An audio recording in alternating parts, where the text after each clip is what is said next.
This off with a scenario for y'all. Once again, for those of you who are thinking that everything is about race, let's take race out of it for a second. Imagine there is someone in your front yard who is a known domestic abuser, sexual offender, and someone who is known to illegally own guns outside of your house, and your kids are playing on the front lawn. You would go confront him, right? I mean, that's the only logical thing to do. You might bring a gun with you. You try to have a conversation with him, it doesn't go well. He walks over to go grab something. Now, are you going to wait and see what he goes to grab, or are you going to act accordingly based off of being a protector for your family and your property? So let me act this out for y'all, just so you get a better idea, because you know I've tried to talk logic to y'all before, but that doesn't seem to work.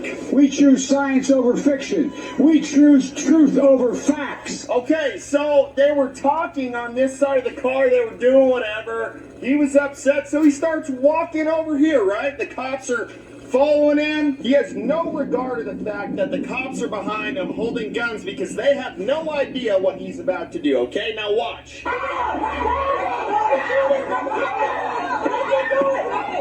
So we are right where he was about to enter his car. The cops are about 2 feet behind him, holding guns to him, because they have no idea what he's about to grab. Now let me give you an example of this. Let's say somebody is holding me up, they're saying, I want your wallet. I tell them, well, it's in my truck. I know that I have a gun right on the inside of the door on my truck. So I say, okay, no problem, just follow me over. This is the same reason why he got shot. And this happens all the time. Okay, no problem, sir. Let me go ahead and grab my wallet for you. Yeah, it's right here, man. Boom, you're dead. That's the point of this. That is the point of this. When he was reaching in for something. He could be grabbing whatever. I mean, he can go this way, or he can go this way. Both ways, the cop is shot. I mean, seriously, what did y'all think he was grabbing?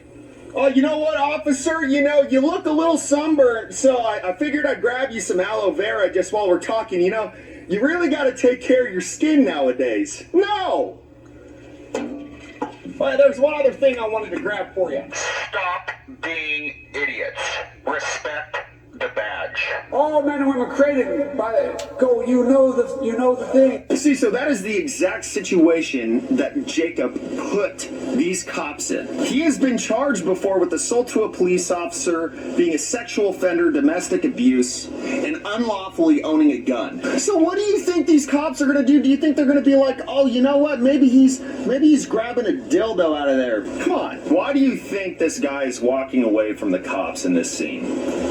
It's for one reason. It's a lack of accountability. Same with Rayshard Brooks. Same with George Floyd not wanting to get into the police car. It's a lack of accountability for the crimes that you committed or respecting the badge. And there's this big thing right now where people think that they can just walk away from cops and they'll just let them go. This is all very simple. Let me tell y'all how to fix this.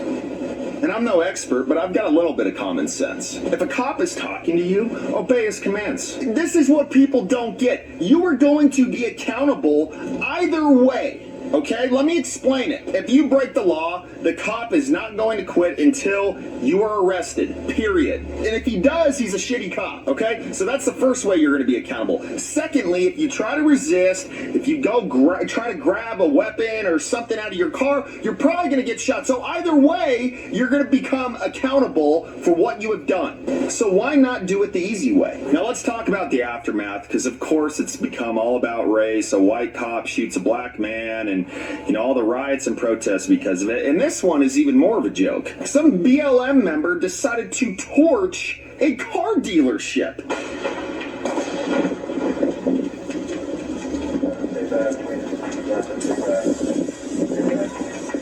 Do you know that that's someone's business? Do you know how long it takes to create a successful business? No, you don't. Because if you did, you wouldn't have done that. That saves billions of gallons of gasoline. I mean, billions of $2.3 billion worth of, excuse me. But you have destroyed something that somebody has worked for their entire lives because you have blind rage. You have no sense.